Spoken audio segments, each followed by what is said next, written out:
eh? I'm gonna put him over here because he's prettier. There we go. There we There. go. I like it. Can you hear us? Me. Are you? Can you hear me? Hello? I Yes, can there hear you you. are. Okay, good.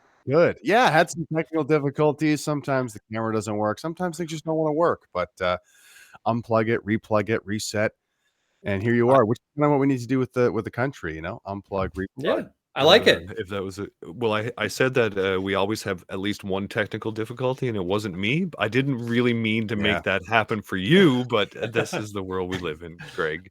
Yeah, and you got to prioritize. I was trying to fix my tech issues, and then the hair obviously didn't get addressed. But that's where we're at. Great, man. It looks good. It's the wild times. You went from the slick look the other day to this look today. It's fantastic. I was gonna get a haircut the other day, but it's things happen. You don't need to, man. You look fantastic. It all works. Thank you for being here. I'm very excited. It's been a long time coming, and just wanting to pick your brain and shine light on light, as we like to do as well. And I think, Greg, you are some light out there in this country trying to do what you can to spread a message, and not only that, capture messages. This is something that you do, right? And thank you for joining us. Hey, no problem. I'm just it still feels weird the way people say you do these great things, and it's like, well, I appreciate that. I don't know. I'm just trying to do what I can with the time I have and the skills I have. So I appreciate that. A lot more work to do, but yeah. Well, in the time that we have this evening, knowing that you have another busy night ahead, we have a lot of things that we want to talk about, Greg. And let's get into it. The first thing, though, before we talk about the stupid Canada and the stupid Canadians and all this stupid shit, what I really want to know is your origin story. We like to know how people became the person that they are today in this world that we live in. And how did you get into this world? How did it start for you? What is the origin story of Greg Wycliffe? It all started with, I guess I'll probably say, stand-up comedy. I always loved stand-up comedy as a young person, as a kid. Just to see these different comedians light up the room with their comedy. I would stay up late watching that. And that's kind of what led me into the field that I decided to study. I was kind of a young stoner in high school.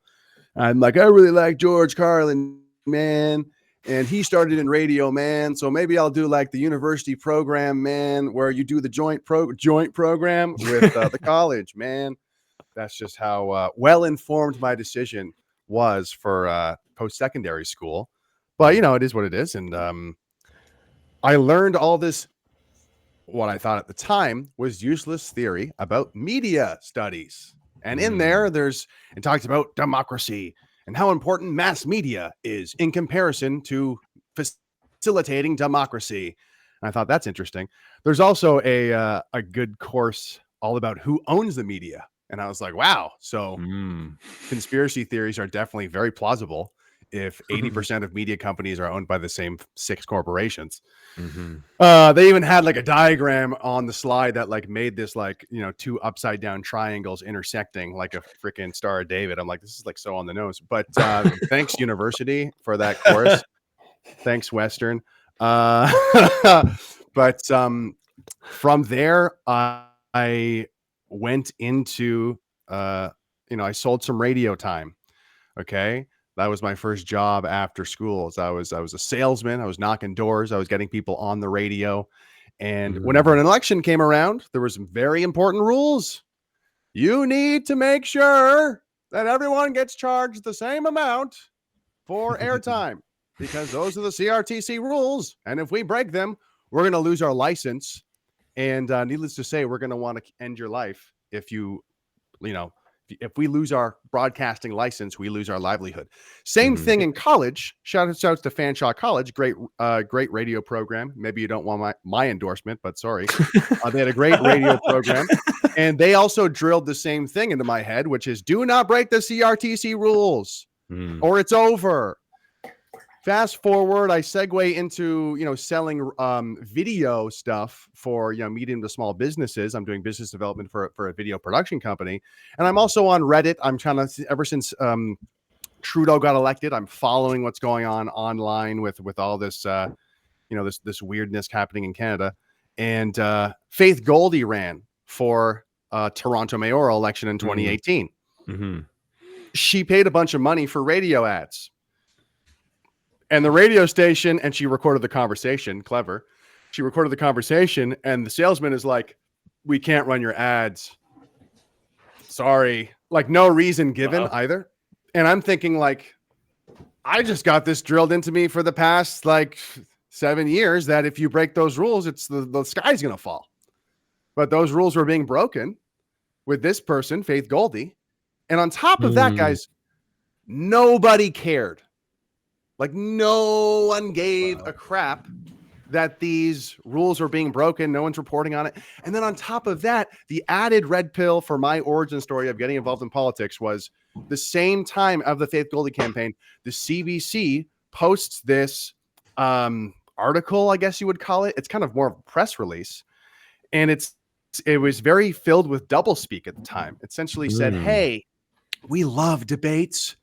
Debates are so important to democracy. We love doing them for the Toronto mayoral election, but we're not having one this year." And here's some bullshit reason why. And then all of this useless information that I learned in university about, democracy and mass media came flooding back to me. And it said, okay, so the private organizations are failing. The CRTC is failing to uphold democracy with their CRTC rules. And now we have the public broadcaster failing, because the whole premise, if you didn't know, of the public broadcaster, CBC, is to facilitate democracy, facilitate a mass media conversation where all voices are heard. Then you can decide who's the best person to vote for. Mm-hmm. Mm-hmm. I know we're so used to the propaganda, it just being horrible propaganda, but that's actually what the CBC was supposed to be. And to be fair, there is some great stuff they've done in the past, but now it's just like, it's just a shadow of its former self. But when I saw all of these things failing all at once, I'm like, so these are just seismic cracks in the foundation of our so-called democracy here in Canada. And from then on, it was like, I'm trying to go to work and not ignore that. And I'm like, this is only going to get worse. And the other thing that was radicalizing me as well is the censorship, the systemic censorship on Reddit. Yes, I was a Redditor back then. And we all it was were. very, very bad. It was very, very bad. And all that I was very kind of radicalized and red pilled. Max started the PPC. I started to pay attention. I ended up running as a candidate. The misinformation, people were smearing me as racist. So I started to make YouTube videos. Some of them were more creative and funny. And then I built a following, and then, the rest is history, whatever. Okay. So you're, if I'm understanding correctly, then your kind of, we'll call it a red pilling, was fairly recent, like more like around 2018 or so. Is that accurate? Or yes. Were you kind of like the way that I explain, the way that I say to people is like, how long have you been one of the crazy ones? Like, I've been one of the crazy ones since 9/11 sort of thing. Like, but so if I understand what you're saying, you get perpetually crazier though. New. Yes, of course. You do get, you know what I mean? There is a trajectory of crazy.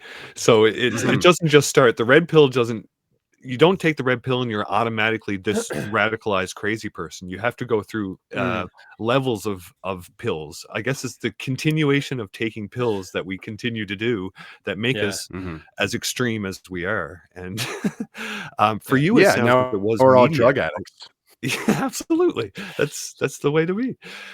For you, it appears to be media focused in a lot of ways, a red pill of mass media manipulation, if you will, that kind of got you paying attention. And it was your schooling plus what you were seeing in real life, how that was playing in real life. And that's pretty fascinating that your entry to this was the mass media, which is a very big part of this story of how this happens, the mass media. That's and it makes sense now that you went into the media world, Greg. That's great. Yeah. I sometimes call myself a media nerd. Like I'm always very interested in how trends are changing to things online, and how propaganda works, and how insidiously fake the media is. It's not always obvious that they're fake, but they do this, the way they lie is very sly and interesting. And yeah, it's a huge part of the power that the regime wields, and it's largely important to how we're going to reverse our situation. Is we need to create our own propaganda, our own sort of, and especially because we have the power to do that, which is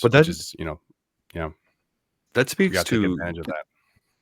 The direction that you've seemed to have taken in your approach, Greg, with focusing on comedy and music in your, at least an aspect of your content has a lot of comedy and a lot of music, and that is a culture changing tactic, if you will, that is very valuable in our reality. Have you always been a musician and a comedian? You said early on that you were in comedy, but has this been you? Were you the class clown? Is this your reality? That I've always been a smart ass. That's for sure. There it is. Always been a smart ass, without a doubt. I've always really appreciated comedy. Music came a little bit later. I sort of started to smoke weed and play guitar and like get into music and listen to the Beatles all at the same time when I was like 17. For me, my interests in music are interesting. I really like classic rock. I also really like 90s hip hop. I like music that can tell a story, that can carry a message, or that just like sounds great. Like I have a pretty eclectic mix other than those kind of two poles. And I guess I think I really I appreciate like stories. I appreciate when a joke, a song, a comedy skit, an episode in a TV show or a movie can capture and communicate like aspects of the human condition or different things. Like I find that such a triumph when a comedy skit or whatever, an episode captures part of a human emotion that you can't really explain in simple words. Like you kind of need to use a story to convey a certain emotion or convey a certain concept. So yeah, I guess once, I don't know when I really started to write music. Actually, my first song I ever wrote was about sleeping in. I remember that because I would always get made fun of in university for sleeping in. But yeah, I guess it felt good to me. Initially, that's kind of where the music writing came from. It feels good to put my emotions into something, and then I can like see it and be like, yeah, that's how I feel on that topic, or that's kind of, I've expressed myself in this way in this song. And then once people started to actually like it, enjoy it, that's like a whole other thing of like, oh wow, like it's like to this day, whenever I write a song, because there's a bunch of other like personal songs that I post on like this other channel, Out of the Way channel, that I don't promote at all, just to kind of like park my emotions there. And I don't post on it that often. But we are going to need to know what that is. You will have to share that with us at this point. You know that, right? Oh God. Yeah, I never really. I just as an artist, and maybe this is a bad thing. I don't know if it's a good thing or a bad thing, but I've always been very cynical in terms of like, why would anyone give a shit about like my little song that I'm going to play? Yeah, I get that. And then when I started to write more political stuff, obviously that was a cheat code to get people to care about the stuff that I'm creating. But it also matched because like that's what I was angsty about at the time. And that's kind of when I first got some popularity in the 2019 election. One of the things that I found with it is that other people are trying to say what they're feeling too. Yes. And they can't. They can't figure out how. And so like I released a song back in January, and still to this day, it's main like you can check on Spotify to see where it's being played. The song is called "We Will Reclaim," and it's all about taking back your land. But to date, the number one place in the world that is playing it is down at Eagles Pass in Texas, where they're being invaded by Mexicans. And but for what, like, so there's obviously guys there who are, as far as I can tell, trying to say the thing. And for whatever reason, that's the song that they. And so with your stuff, like I've found it great, especially during the lockdowns and stuff. You know, we're mad, we're sad, we're at a large array of emotions, and people like you who are able to throw that down there do it, and we listen to it. It's silly, it's goofy, whatever it might be, but at the same time, it's always like, yes, you got it, you nailed it, and you said exactly what I was trying to. And it's and so I think people, especially in weird times like we're in right now, people really resonate with that. Yeah, and it can really feel like a barren wasteland in Canada in terms of finding people who think like you or feel the same things as you. I mean, and kind of to the debate I'm going to do tonight, like there's Diagolon, there's PPC people, and like that's it. You know, like there's not really much outside of that where you'll find people who think and feel like you, or making comedy, but that reflects how you think and feel. Yeah.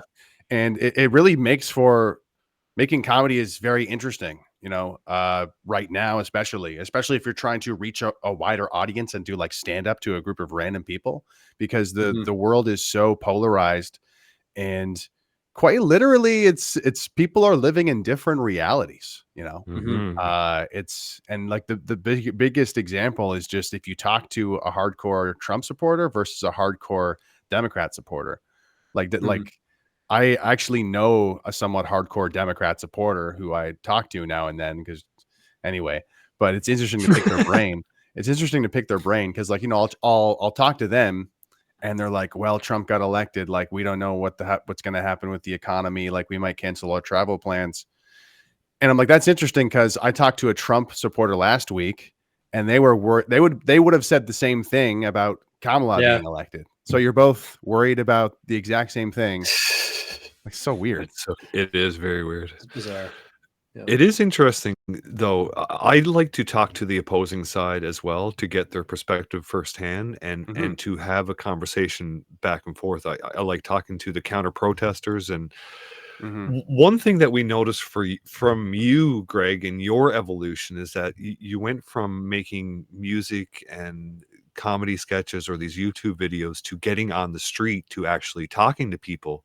During the trucker convoy, specifically during that time, you were on the street connecting with whatever individuals you could in that time to get their perspective. How did that leap in your evolution happen? What made you get out there and do that? Yeah, it's a great question. Before the trucker convoy, I had attended protests.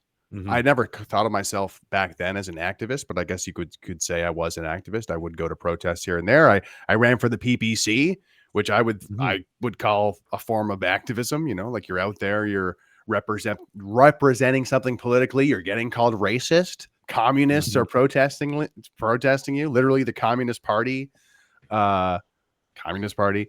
protested me at some of my debates when I ran for politics in 2019, and yeah, and that was a real trial by fire into the world of politics. And back to my media background, that running for politics back then made me realize how powerful the propaganda is, or how the propaganda messaging almost snowballs into something even more ugly in real social life.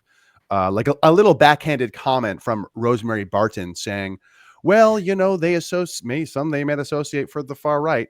That manifests in the real world as an old granny being like, get away from me, you racist. And like people actually acting like physically hostile and erratic and spurging out just because you have a PPC button on. Crazy. Anyway, so I'd been an activist before the trucker convoy, and it was just a matter of, I know I was going to go to the convoy, obviously, for the first weekend. And I thought, you know what, maybe I'll bring just like a microphone that I could like plug into my phone or something. And I don't know if I'd ordered them before, if I ordered it for the occasion, but I just ordered like really cheap, a pair of $20 lavalier microphones from Amazon. And I got there the first day because I thought, you know, it was like a maybe I'll capture some interviews. That was it. Mhm. And then, you know, we started to talk to people, and I was obviously like thinking like these were great conversations. I've done this before, by the way. Like I did it in university. We'd have these assignments where, you know, it was a talk show, do man on the street stuff, like Ah, collect opinions to create a talk show. That was some of the assignments that we would do. right. So I'm very like familiar with the man on the street stuff.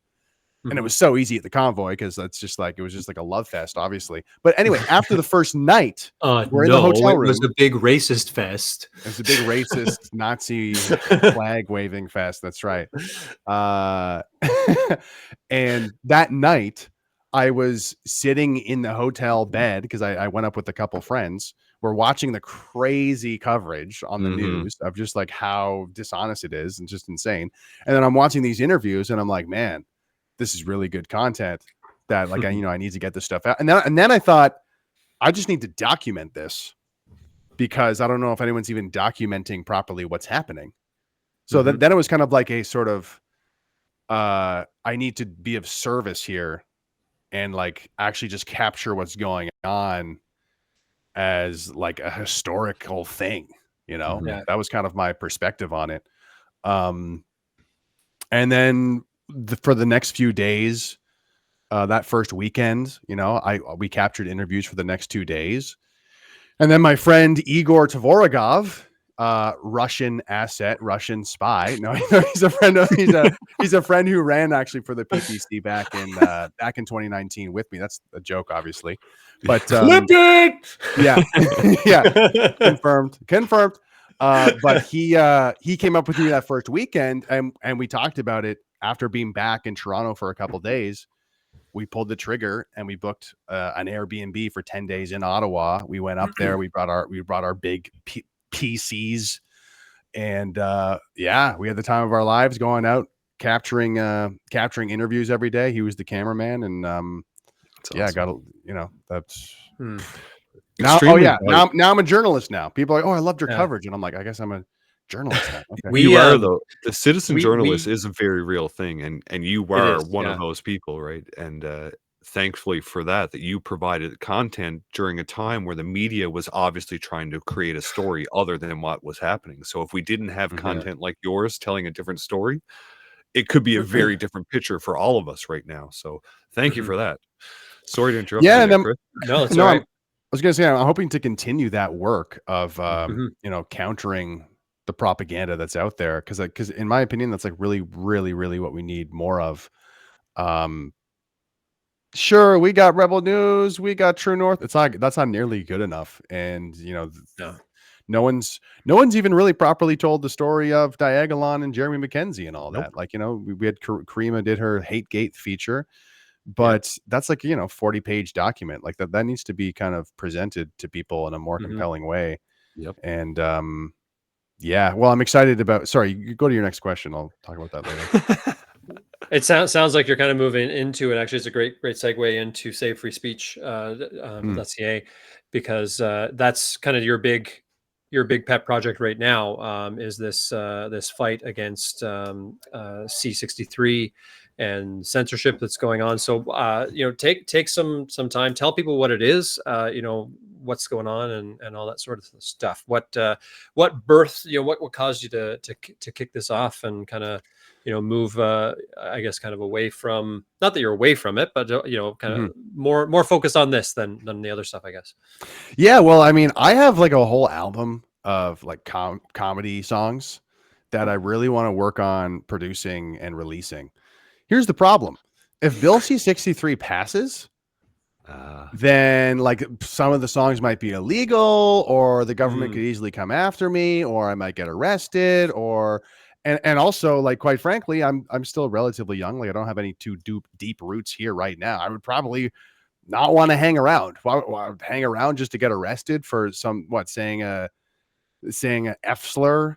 I don't know if we're on Rumble, right? Saying faggot and getting arrested for that. We're good. We're good. It's only the grandmas lame. that are watching that we respect. That's all.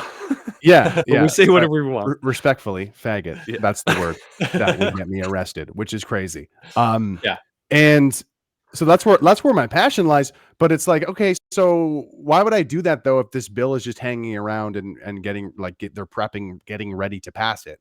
Mhm. So it's like, what if I focus all of my efforts towards stopping this bill C-63, and that this is kind of like the last hurrah, in my opinion. This is the last hurrah to try and, save free speech in Canada. Mhm. And so that's why I'm putting all this money and effort into it. And it's savefreespeech.ca. There's essentially two goals. Number one, of course, is to stop Bill C-63, not fix Bill C-63, not edit Bill C-63, throw it out. Because the only positives in this bill are redundant. They say, oh, we're going to be able to stop child porn. We're going to be able to stop, horrible things happening. All the things that you say you're going to stop are already illegal. There's very few things in it that are adding to anything that doesn't already exist on a big tech platform in terms of reporting things and taking it down that are obviously illegal or pornographic or inappropriate. We know this bill is all about political censorship under the guise of hate speech, because I've been following this bill for a long time. Before it was called Bill C-36, and they were talking about it in 2021, and it wasn't the Online Harms Act. It was something like the something to do with the stopping hate speech and misinformation. And the thing is, they had a lot of trouble with that bill because it sounded a lot like censorship. So people clocked it right away, and they're like, this sounds like a violation of free speech, obviously. But what they've done is, very cynically, I might add, is they've said, let's say we're going to protect kids online. Let's add like a few paragraphs about kids killing themselves and like victims of pedophilia. And then just like, let's just pack all the same other hate speech stuff in there. They basically just kind of put like a thin coat of paint on top of this old bill and created a bunch of rhetoric about protecting kids. But it's still the same old bill, and it would be the end of free speech in Canada. And that's really not an exaggeration. If you want to learn the details, you can go to savefreespeech.ca/C63. That kind of breaks down it kind of like in little headlines of like how horrible the bill is. However, the second goal and big project is discrediting the so-called hate experts in Canada and exposing them as well. There's this website called the Canadian Anti-Hate Network. Some members are involved with the smearing of Jeremy McKenzie and Diagolon and spreading all these lies about HateGate that justified the Emergencies Act, that essentially justified him getting thrown in jail for nothing. And these people still get funding from the federal government, even though they've been caught lying. These people still get funding from the federal government, even though they've been caught lying. We're making a documentary about this organization airing out their dirty laundry, and it's going to be the goal is to obviously discredit the Canadian Anti-Hate Network as these so-called hate experts, and also to embolden people who think like us. Don't be afraid of these cancel culture boogeymen. Don't be afraid of these hate experts, because they are not to be taken seriously. And that's the big project we're working on, and we're working with an award-winning documentarian. We've been doing research for over a year on this, writing the scripts and everything. And we're now working with an award-winning Hey, there they are. There they are. Uh-oh, I'm canceled. Imagine hating those canceled gentlemen. Unbelievable. What did they say about you guys? 6 episodes in with that. We're anti-Semitic. Just because we have Max on the show. Yeah, we had Max on. Oh, okay. That's when they put quotes around my name, as in Harris. They put the other guy's name, quotes, Harris, when it's my freaking name. It's just so funny that they didn't even anyway. It's that's what they wrote. Harris, and yes, I go Harris by and I Steve, go by the name Harris. If that is your real name. My name, yeah. So this is anti-hate for those who aren't privy to them, and we greatly appreciate your fight against them, because they're ridiculous. How can people help you with that, Greg? Can people help you with the documentary that it will expose these mother? Yeah, there's 3 things you can do. If you can afford it, of course, help support the documentary, which you can go to givesendgo.com/savefreespeech. You can also find it on the website. There's a donate link in the top right corner that'll send you to the Give Send Go. Nice. We're at 12,000. Let's go. There's also, you can sign up to our mailing list. If you go to the website, you go to join us. There'll be I'm pretty sure on most pages, there's a mailing list link at the bottom to join the mailing list. And then number 3, you can start bothering your MP about this. We've set up a little tool on the website. If you click on action, you can find a little tool to find out your MP's email. And we kind of pre-write an email for you. This website doesn't take your data. We do not send out the email for you, but we just simply help find, don't dox yourself now. We simply help find. Anti-hate already did. We can help you find the email of your MP. So then you can just copy and paste that into your own email app.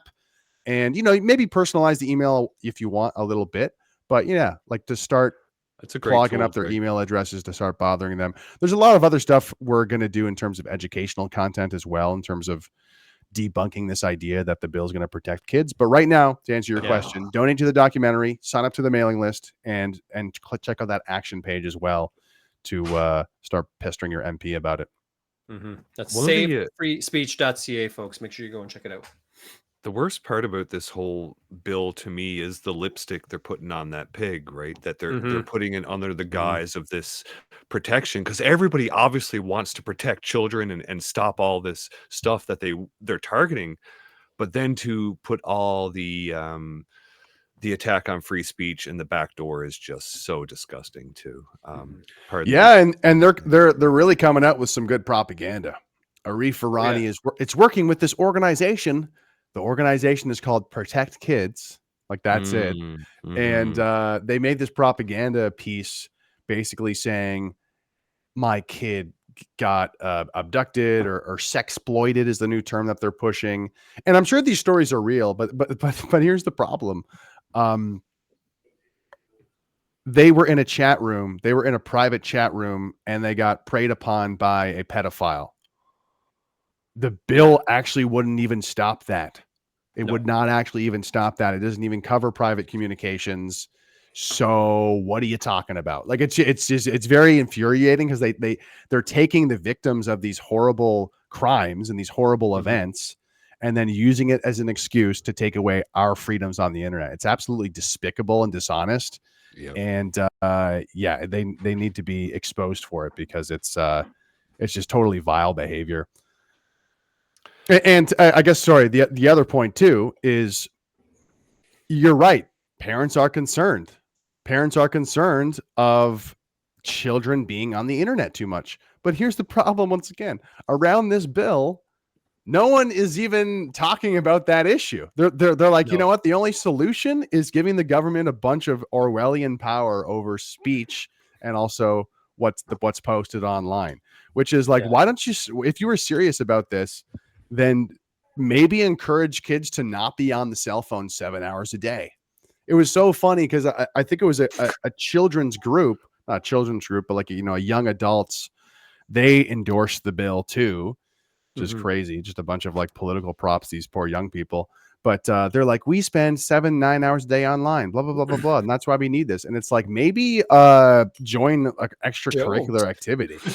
You know what I mean? It's crazy. If you remember before the lockdowns in 2020, experts would say things like kids should only be on screens for 2 hours a day, or for 1 hour a day, or 3 hours, to kind of depending on the age that they were. And then all of a sudden the lockdowns came and kids are doing school online, and they're like all of a sudden promoting being on a screen all day and encouraging kids to get into social media and all these sorts of things. And it's so bizarre. And again, like, the crazy person in me would say, like, maybe that was all to help aid this bill, come to be. But the thing that I keep telling people, they're arguing, save the kids, we have to think of the children. But I keep saying to them, like, when, other than this particular thing, like, you're not letting the government parent your kids. Like, I don't want the government watching over my children. I don't need the government to keep my children safe. It's my job as their parent to monitor what they're doing on their phone or on their computer or on their Xbox or whatever they're called. Not the government's. we've seen so much over the last few years, this like just passing off the parenting, pass it off to the screen, pass it off to the teacher. I mean, school is nothing more than a daycare, that, 8-hour long daycare. And we're like, parents are just passing off their kids, passing off raising them. I mean, for us, switching to homeschooling in 2020 and keeping it through was like this revolutionary thing where we were like, we had no idea how little time we really had with our kids prior to that.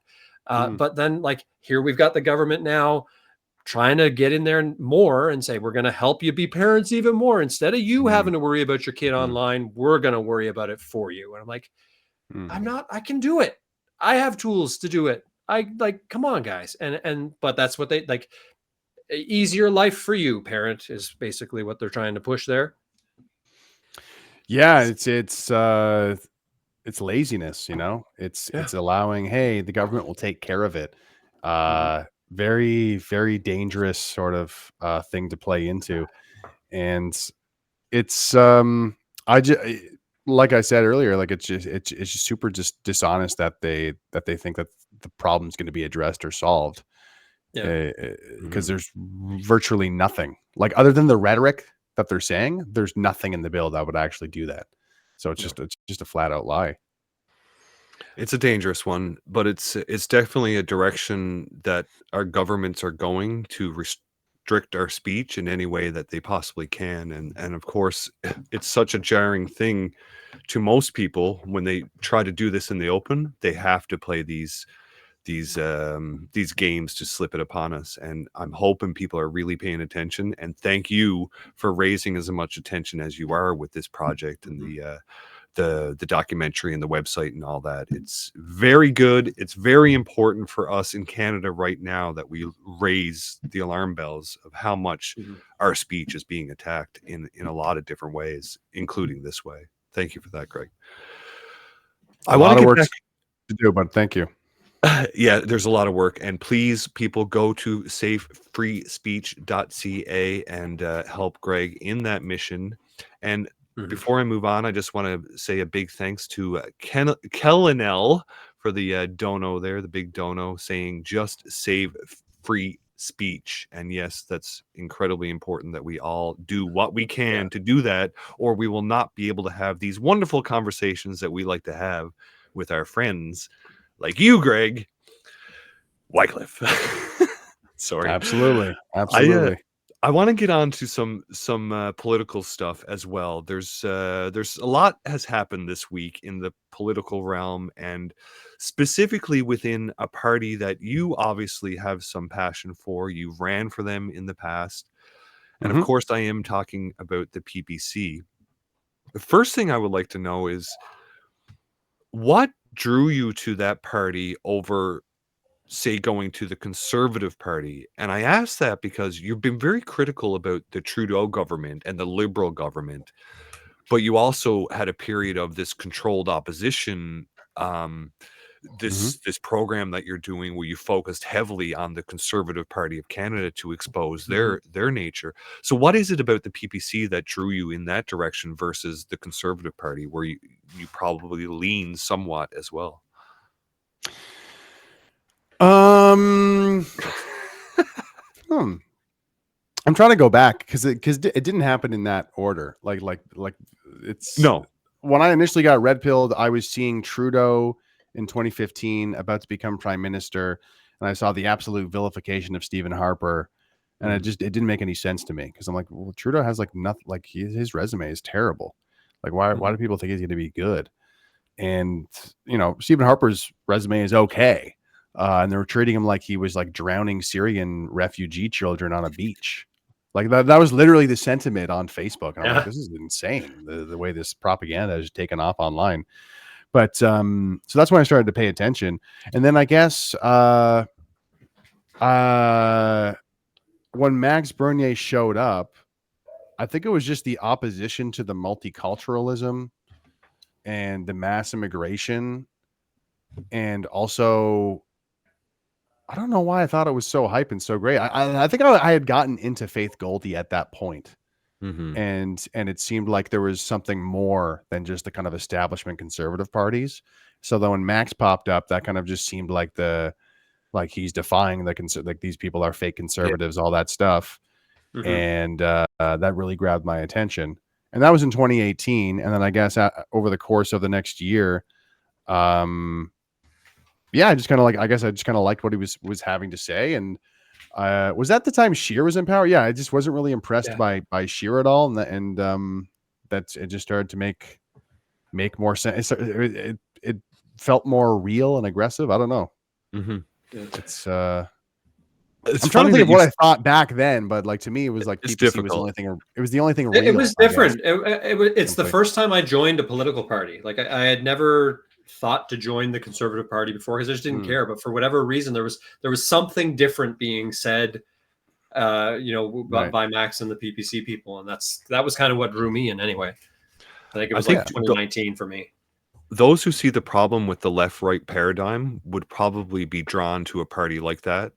Any of the third parties, really, I guess you'd Mhm. probably be drawn to it, especially like you said, the defiance he's shown in trying to save the Conservative Party and then not winning that leadership and then having the courage or whatever the morals to. It was good, and I think I can understand why you went that direction. But I I guess think I really liked. And now I'm remembering. I think I really liked the corporate cronyism thing that he would talk about. yeah. Mhm. Which is kind of like more of like a leftist talking point, to be honest. Yeah. But They're very yeah, libertarian in their approach is what it they is. are. They have a very libertarian approach and you can see that today in I think this week we saw the difference in their approach versus a lot of other right-leaning or otherwise just aware Canadians at this point. And this week I classify it as a bit of a blunder that the PPC did in their not so much the initial part of their the photo op, but it's the response to criticism of that photo op that I think I have the most problem with. Okay. Eh, I should probably learn about this because I actually have not seen much of his response. I heard he was on a podcast. no, sorry. I don't know No. That's the from thing. the We're from the talking in people. a sphere of supporters. I don't think Max or any really official. Yeah, I think you're making a point at this point just by saying that. I think you are. And what are your overall thoughts about the feud? Let's say, can we get into the feud because it is something I think is dear to your heart in two ways: the PPC and Diagolon. Me too. I feel very torn that I'm seeing these friends. Yeah, okay, I know. We're all very digest it for us, Greg. What can we expect in this debate tonight? Give with us this, your pregame show. your right pregame now. The show. pregame, you want the pregame? So, Let's do it. before anything, like I'm gonna set the tone at the beginning of this debate. I'll kind of just give you a sample now.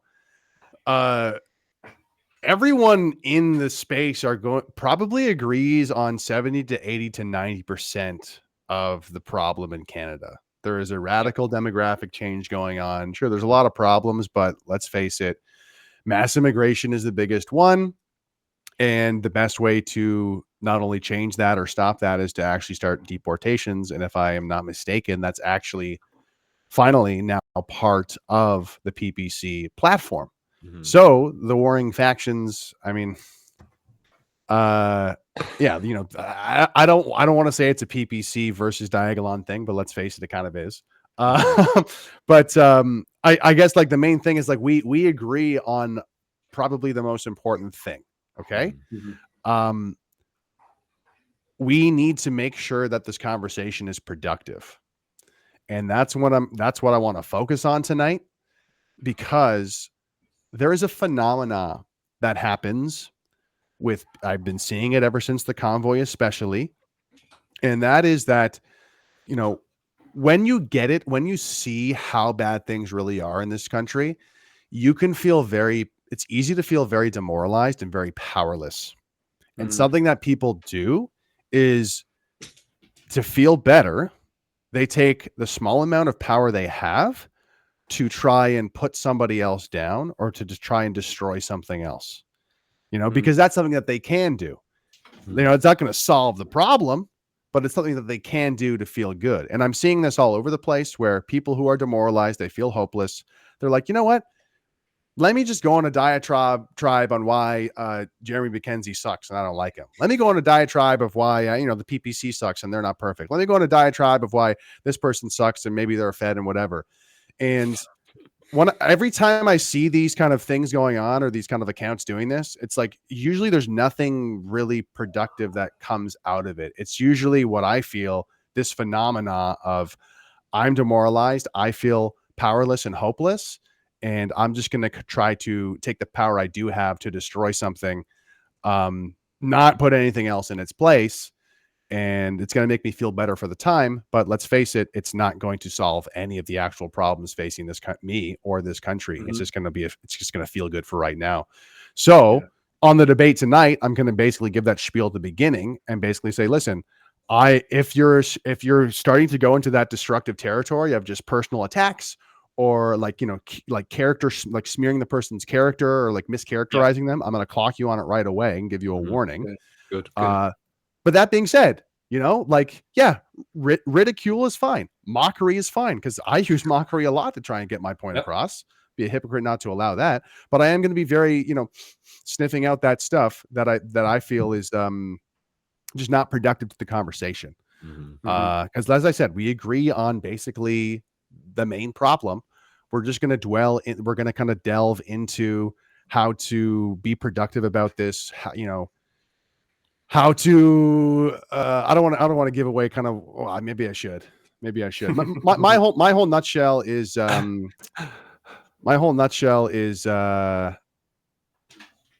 wrote it in my notes, but essentially I think that the PPC could be more effective with their messaging. They definitely could be more aggressive and better with their messaging. We have people the ferryman has tweets that are I think has better rhetoric than Max Bernier. And I think that Max Bernier in some cases could be tweeting the exact same thing as Ferryman, and I think it would actually be totally optical and fine. I've seen tweets from he actually, I think he ran for the PPC before. He's a big supporter. Mark Emery. I've seen Mark Emery tweeting some things that are like very much like this is a real good, strong Canadian identity. Like, let's reverse mass immigration.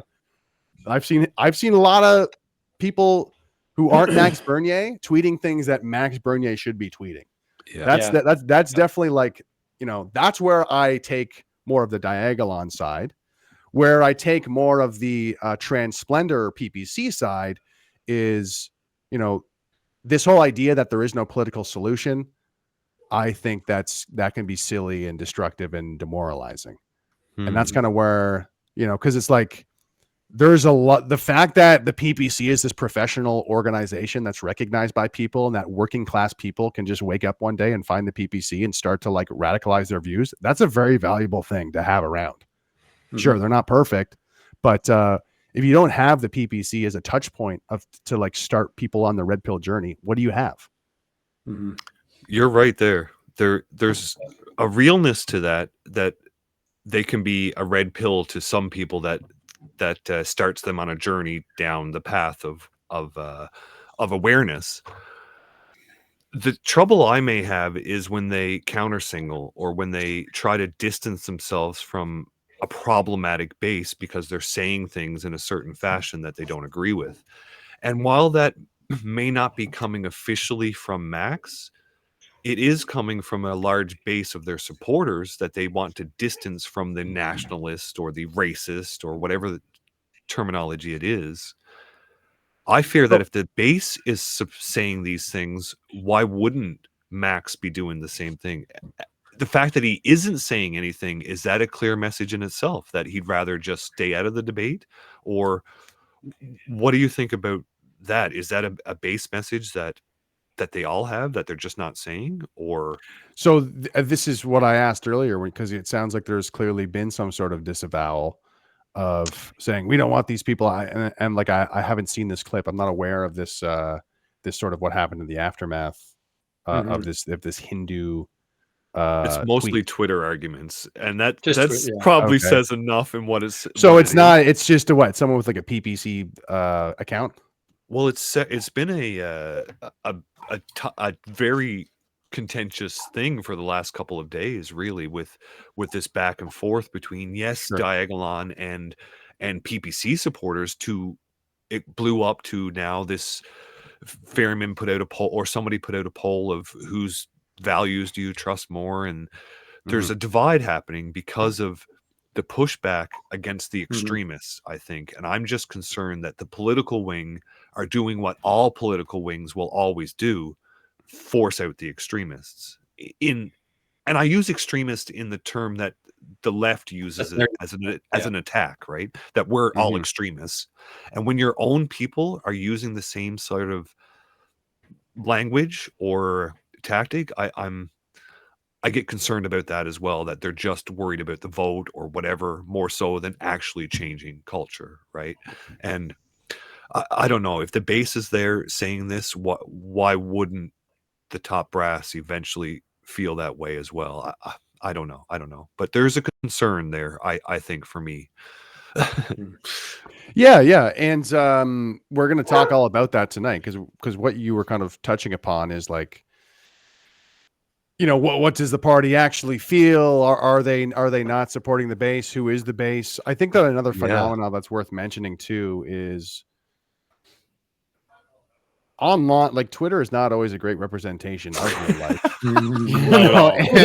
And like I'm sure you're gonna, you talk to the random Diagolon person, the random PPC person, and it's like, look, everyone agrees with us, and the PPC person's like, look, everyone agrees with us. It's like, yeah, because you're surrounded by PPC supporters. You're surrounded by Diagolon supporters. Like, of course you think you're right, but very true, Greg. Yeah, but I think like the part of the goal tonight is to serve up a conversation that's productive, that focuses on a lot of these issues, and this being a nice piece of information for PPC headquarters to look into and to consider. Yeah, because that's a really good point. Because the line that we're trying to walk here is kind of a tricky one, because yes, you're going to get called a racist white supremacist for simply opposing mass immigration, especially if you say that you want mass deportations. So it's like, if you have that policy, then you need to put forth a very bold and firm rhetoric. But at the same time, it's like, Trump said build a wall. He never said like, America is for white people. He definitely did a lot of dog whistling towards white voters though in 2016 when he won. And this is kind of what I'm talking about. This is what the PPC needs to be focusing on, which is call it a dog whistle, call it whatever you want, but finding that sweet spot of rhetoric that I think others have been doing. Like I said earlier, like a Ferryman, like a Mark Henry, like even the former executive director of the PPC, Daniel Tyree, he's been he's been crushing it. Like that's really well worded. That's very like compelling. Yeah, and that's like, take some of those tweets, just make Maxime Bernier tweet it, and I bet it would be huge. It'd be great, and that's kind of what I want. That's kind of the goal for me, in terms of like, does the PPC, like, they're disavowing. Again, if it was actually Max that was saying this, that's definitely troublesome and silly. And again, this is a matter of giving them information of like, yeah, maybe you shouldn't do that. Maybe you should realize that this is your base. And respect, like, I think we need to respect, or like the more Diagolon side does need to respect that, like, he can't come out and be like so aggressively pro-white in a way that like is, he can well, no, but like aggressively pro-white as in saying like, yes, I am racist, or like, yes, like, Canada is a white ethnic nation. Like, that's probably not like, he the could. best messaging. No, I mean, he could, but again, like when Trump won, he did this in a clever way, and that's how he won. He did it in a clever way. And again, like a dog whistling way. And I think that's how you win. Like, I think that's how I think that's how we could win.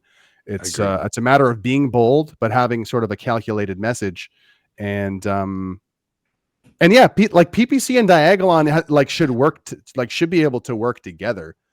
To some degree. Because another thing too, actually, maybe this better illustrates the point. It's not like Max is going to say like, yes, like I love the PPC. I'm with, or sorry, yes, I love Diagolon. Like you know what I mean? Like that probably wouldn't be the best optical thing for him either. But he can still be allies with Diagolon and sort of like, you know, like jump off and kind of hit off the rhetoric, and that could be like super successful for them. Maybe there doesn't need to be a war, but maybe there does. And I guess you'll find that out tonight in the debate. And I love how you put it in a tweet that I saw earlier, Greg, that you look at it as an iron sharpening iron type conversation. And that's a good way to very much look at it, I think. And this is what I mean about what I said earlier of like it feels good to try and destroy something. That feels good. That's great. Yeah. Yes, I destroyed the thing that I don't like, and it feels good. But like, is it productive? You know, does it actually help? Like let's look at the situation we're in, because a lot of politics is working with what you have, working with the situation you have. And one of the topics tonight is going to be, is there a political solution? And as a little teaser, I might not bring it up right away, but there might be some pushback from me towards the Diagolon side, because it's like, okay, if you think there's no political solution, I think we can agree that the goal is to try and get a larger group of people on side with our way of thinking about the country. That is political, though. So like, you know, even if you think it's not a political solution, that whole thing is political. It requires diplomacy. It requires strategy. It requires all of these things. So I agree that there's no political solution in the establishment of the Conservative and Liberal Party. I agree that there's concerns with the PPC in terms of acting to establishment and not embracing sort of a more radical, bold message. But this idea of just throwing it all out and like there's going to be something else that manifests, like that doesn't make any sense to me. But yeah, we'll talk about it more tonight. I do have to prepare for this thing, but you do. I can hang around for. I will say before we let you go, there are already conspiracies flying about this. I don't know if you've seen them online. Ooh. But like about this very specific debate. Let's go. It's like because of course Diagolon is obviously a fed op. And so in the conspiracy that I read today, PPC is also a fed op, which of course, you know, it's they all say that it's, you know, to help the liberals sort of thing. And so somebody had talked about how the two fed ops are battling against each other to create the illusion of, you know, division and all this sort of stuff, so that people will leave both Diagolon and the PPC and go to the Conservative Party. So we're all doing this specifically for PP. Yep, this is all a PP operation. That's definitely what's happening. That's crazy. That's crazy. But I do want one more point that reminded me. You know, this isn't a thing of like, oh, I don't want people to be bold and brave and you know, boisterous or aggressive with whatever they have to say. But it's more like, if the conversation descends into name calling and like all out war, you know, just to be frank, I know the dirty laundry of both sides. Yeah. And watching each other expose the dirty laundry on either sides, again, I'm just sitting here like, okay, now what? Now all of us look bad. All of us look bad. And the only one who will benefit from it is Pierre in the end. There you go. Exactly. And that's why if we can have an iron sharpens iron mindset and focus on like a high level conversation about these important topics and these kind of like, you know, different, I think that's the best possible outcome. It's easy to do the other stuff. It's easy to do the others. Hey, let's have a full out brawl and like, let's, you know, air out each other's, let's be petty. Let's make funny memes, like digging at each other. It's fun. It'll make a lot of dopamine happen for the next 2 weeks. But then you'll get but your then clips. what? You'll get your clips. But then what? Then we have. It's just like, all right, great. Now what? We've fractured existence. Yeah. Like I said, we're on the same page of mostly everything. So I don't see why we can't have a productive conversation about this and you know, like use this as an opportunity. Like if you're a Diagolon person, I'll say that like this is an opportunity to push the PPC in the right direction in terms of, you know, radicalizing their rhetoric and kind of making them you know, elevate how we think to, like, you know, yeah, just like better push for what we want in this country. Because at the end of the day, Max does have a bigger platform. He does have more credibility in the eyes of you know, the establishment, and also just regular sort of you know, working class people, which is important. You know, that is important if you want your message to reach more people and be taken seriously, but by more people. So I don't disagree with that. And you're right. If we can push each other to be better, then that's fantastic. And a lot of this does break my heart to see the infighting between, not infighting, because it's, anyway, people that I love, butting heads is tough, but I do see value in this conversation for sure. And I thank you for being a moderator between two divisions of our reality. I guess it's going to be a great conversation. I think everyone tune into that. Where can they find that? On your YouTube channel? Greg? It'll be on my YouTube channel. I'll be setting up a live stream. That's why I got to go to set all that up. But it'll also just be I'll be retweeting it on my Twitter as well. So you can tune into the actual, hop into the actual space, and then there'll also be a live stream of me kind of, you know, you'll see me on camera reacting and chatting away. Awesome. Guys, make sure you check out Greg. He also has his own personal website, gregwycliffe.com. Music, comedy, all the fun stuff is there. And of course, make sure you go to savefreespeech.ca. Donate where you can. Help out. Let's get this this documentary rolling, because the clips and stuff that we've seen so far, again, make sure you're following Greg on YouTube and Twitter, because he's posting you know, little kind of clips and excerpts of what this this documentary is going to look like. He did a fantastic video on November 11th for Remembrance Day. I encourage you guys to go and check that out. But yeah, you gotta follow this guy, because C63 is coming fast, and it's gonna well, this show won't exist. Most of the shows that you guys watch won't exist, because we're all terrible, mean, racist people who say mean words, and they'll just take us all off the internet. So make sure you go to savefreespeech.ca, help out Greg, and get that that documentary off the ground, so that we can get the words out there, so people know what's up. And Greg, keep working on the music. We want that album released regardless of Bill C63. We want the music to come. And you're not getting out of here with telling me where I can find that other dark music that you have out there. Come on. Dark music. Or whatever you said. I don't even know how to find it. Oh, come on. I mean, I could send you the link, I guess. Yeah, send me a link. And there we go. Listen to some of that stuff. It used to be called Greg the Artist, but now it's just sounds very emo. It is. It is. Oh boy. I need it. We might have. Can I just send it to you in chat? Yeah, do it. Send me a chat. Yeah, do that. I'll send it to you in chat.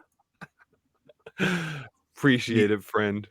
Yeah, absolutely. So the at is at Greg Wycliffe 5257 is the at on YouTube. There you go. Sounds good. Follow it, guys. Make sure you give him a good follow. Hear all the emotional music of Greg Wycliffe. Very vulnerable. All right. Thanks for having me, guys. I'm going to get going. Thank you, Greg. I very much appreciate it. We'll do it again in the future. Thank you. Thank you.